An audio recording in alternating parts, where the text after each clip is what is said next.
আজকে শেয়ার করব royal reception makeup tutorial, full tutorial. আর আজকে হচ্ছে মেকআপটা করব মডেলের ফেসের ওপর।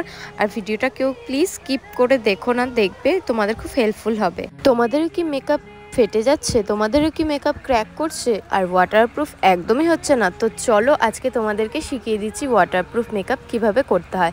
তো আমার মেকআপ স্টেপগুলো তোমরা ফলো করো, দেখো তোমাদেরও একদম মেকআপ ঠিক হবে। চলো বক বক না করে মেকআপটা স্টার্ট করি। এখানে খুব ভালো করে ফেসটাকে ক্লিন করে নিতে হবে। আর যেহেতু গরমের মেকআপ তাই বরফ দিয়ে রাব করতে হবে। ভিডিওটা ডিলিট হয়ে গেছে তাই দিতে পারিনি। তারপর এখানে আমি ফরএভার 52 একটা ময়শ্চারাইজিং স্প্রে ইউজ করছি। খুব ভালো একটা স্প্রে, এটা তোমরা বলতে পারো। তারপর এখানে ইউজ করছি হচ্ছে ময়শ্চারাইজার, রিকর্ডের ওয়াটার বেস ময়শ্চারাইজার। তোমরা গরমের দিনে ওয়াটার বেস বা জেল বেস ময়শ্চারাইজার ইউজ করবে যে কোনো কোম্পানির। তারপর এখানে রিকর্ডের গ্রিপ স্প্রেটা ইউজ করছি। এটা হচ্ছে সব কিছুকে একদম লক করে দেয়, ফিক্স করে দেয়। আর এটা নিয়ে পুরো ডিটেলস ভিডিও আসবে খুব তাড়াতাড়ি। তারপর এখানে রিকর্ডের এই গ্রিপ প্রাইমারটা ইউজ করছি। এগুলো ছাড়া একদমই মেকআপ ওয়াটারপ্রুফ হবে না।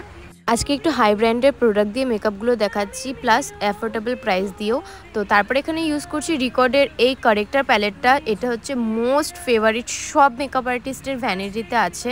তোমরা চাইলে এটা পারচেস করতে পারো। এটাকে খুব ভালো করে ব্লেন্ড করে নিলাম। দেখো একদম কিন্তু দাগ স্পটগুলো একদম ঢেকে গেল। ওর একটু ফেসের মধ্যে জন্মের দাগ ছিল, সেটাও একদমই দেখা যাচ্ছে না। ফাউন্ডেশনের নাম যদি তোমরা জানতে চাও তাহলে কিন্তু কমেন্ট বক্সে একটা কমেন্ট করে যাবে যে কি ফাউন্ডেশন আমি ইউজ করেছি আর কি শেড ইউজ করেছি, সেটা জানিয়ে দেবো। তারপরে নেকে এখানে একটু খুব ভালো করে ফাউন্ডেশন দিয়ে দিলাম।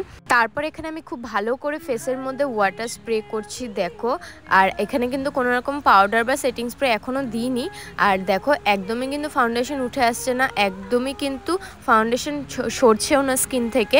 তারপরে দেখো এখানে আমি টিস্যু দিয়েও রাব করছি, তোমাদেরকে দেখাবো টিস্যুটা একদমই কিন্তু কোনো ফাউন্ডেশন উঠে আসেনি। আমি কিন্তু এখানে আবার রিকর্ডের এই গ্রিপ স্প্রেটা ইউজ করছি। আর দেখো এটা কিন্তু আমার শেষের দিকেও, আর আমার এটা খুব ভালো লাগে, আমার ফেভারিট বলতে পারো।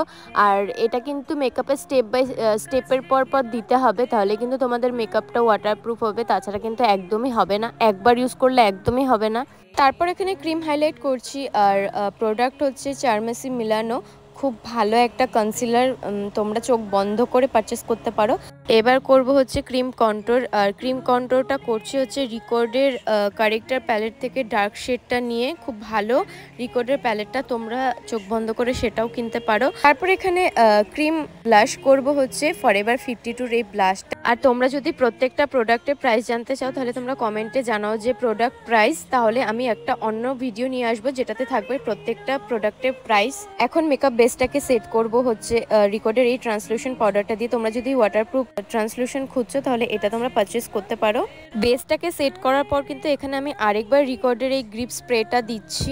এতে কিন্তু আমাদের মেকআপটা আরো লং লাস্টিং হবে। আই বেস করে নিয়েছি, এখন করছি আইব্রোটা। এখন করব আই মেকআপ। তো প্যালেট এখানে ইউজ করছি ডিল্যান্সির। প্যালেটটা থেকে হালকা একটা ব্রাউন কালার নিয়ে পুরো আই লিডটাতে অ্যাপ্লাই করার পর, আর এটাকে আমি ইউজ করছি অ্যাজ এ বেস হিসেবে। সেম প্যালেট থেকে একটা ডার্ক ব্রাউন কালার নিয়ে দেখো আউটার কর্নারে খুব ভালো করে অ্যাপ্লাই করে নিলাম। বেশি দূর অবধি টানবো না, একদমই আউটার কর্নারের মধ্যেই রাখবো। আইবলটাতে শিমার ইউজ করছি, ডার্ক পার্পেল কালারের একটা শিমার। তারপর হচ্ছে ইনার কর্নারে একটা হালকা পার্পেল কালারের শিমার ইউজ করে নিলাম। এখন লোয়ার ল্যাশ লাইনের মধ্যে আইশ্যাডো করব। দেখো একটা ডিপ ব্রাউন কালার নিয়ে খুব ভালো করে অ্যাপ্লাই করে নিলাম। তারপর এখানে খুব মোটা করে কাজল পরছি। কাজলটাকে পরিয়ে দেন ওখানে ব্ল্যাক কালার শ্যাডো দিয়ে খুব ভালো করে স্মাচ করে নিলাম। দেখো আই লুকটা একদম চেঞ্জ হয়ে গেল পুরো। সেম ভাবে ওই চোখটাতেও দেখো একই রকম ভাবে কাজল পরিয়ে নিলাম। দেখো চোখটা কিন্তু দারুণ হয়েছে, আর আইশ্যাডোটাও কিন্তু খুব ভালো হয়েছে। এখানে আমি ব্রো বোনটাকে হাইলাইট করছি একটুখানি হাইলাইটার দিয়ে। তারপরে কিন্তু চোখের ওই ইনার কর্নারেও হাইলাইটার দিয়েছি, বাট ক্লিপ নিতে ভুলে গেছি। তারপর আমি এখানে ইউরোপ গার্লের কন্ট্রোর প্যালেটটার থেকে কন্ট্রোর করে নিলাম পুরো ফেসে। তারপরে আই ম্যাজিকের প্যালেটটা থেকে ব্লাশ অ্যাপ্লাই করে নিলাম। দেখো কতটা সুন্দর অ্যাপ্লাই হয়ে গেল। হাইলাইটার আমি এখানে ইউজ করছি এই হোজোর হাইলাইটারটা। দেখো জাস্ট গ্লোটা জাস্ট অসম। তারপরে এখানে আমি আরেকটা হাইলাইটার ইউজ করছি আমার ফেভারিট ফরএভার 52 এই পিঙ্ক শেড যেই হাইলাইটারটা আছে ডুয়েল টোনের, এই হাইলাইটারটা ইউজ করে নিলাম। দেখো গ্লোটা ফেসের এখন ইউজ করবো ফিক্সার, এই ইউরোপ গার্লের ফিক্সারটা। দেখো শিমারি ফিক্সারটা কতটা গ্লো করছে। মেকআপের সব থেকে ফেভারিট পার্ট হচ্ছে লিপস্টিক। দেখো এখন আমি লিপস্টিক অ্যাপ্লাই করে নিচ্ছি নিউড একটা শেডের। কম্প্যাক্ট এখানে ইউজ করছি ডেলি লাইফ ফরএভার 52 কম্প্যাক্ট। দারুণ এই কম্প্যাক্টটা। ফুল মেকআপ আমার ডান, টিপও পরিয়ে নিয়েছি, আইল্যাশও পরিয়ে নিয়েছি। এখন পরাবো হচ্ছে গয়না, তো একে একে সব গয়নাগুলো পরিয়ে নিচ্ছি। আর দেখো লুকটা জাস্ট অসাম হয়েছে। Just look at how beautifully flawless the base has turned out. তোমরা যদি এরকম ফ্ললেস অ্যান্ড গ্লোয়িং মেকআপ চাও তাহলে কিন্তু তোমরা আমার এই মেকআপ স্টেপগুলোকে ফলো করো, দেখবে তোমাদেরও কিন্তু এরকমই বেস হয়ে যাবে।